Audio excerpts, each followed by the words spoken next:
Hello everyone, welcome to Sources classes. So in this video again we'll be continuing our discussions with questions from the ISI Mstat PSA 2020 paper. So the question that we'll be dealing with in this particular video is question number 5 from the paper. So let's take a look. The period of the function f given by f of x equal to sine x by 3 minus pi by 2 where x is real is. So we need to find the period.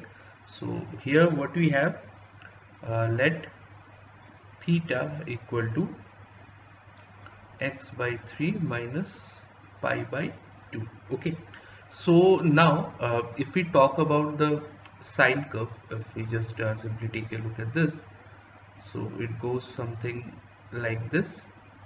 Okay, so we know sine curve is something with period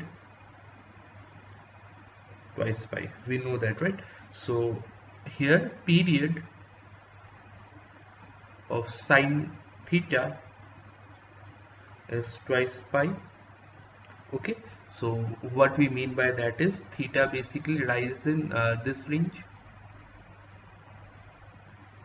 Okay, so this is how the curve actually looks like as well. So therefore if we further use this particular property, we can actually write 0 greater than equal to x by 3 minus pi by 2 equal to twice pi.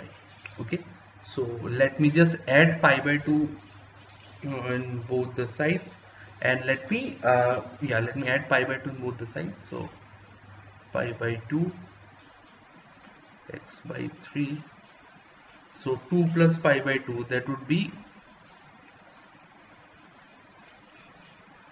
2 pi plus pi by 2. Now let me multiply this entire thing by 3, so this will be 3 pi by 2 x, followed by this is 4 5, so 5 3 is a 15, so 15 pi by 2 in this regards. Okay, so this is what we have. So therefore period of f of x would simply be equal to say 15 pi by 2 minus 3 pi by 2, so 12, that is 6 pi, which is our right answer, option A. So I hope this thing is clear. Pretty straightforward question. I don't think you face much of an issue in this regard. So that's it. We have come to the end of the video and I'll be signing out. Thank you so much.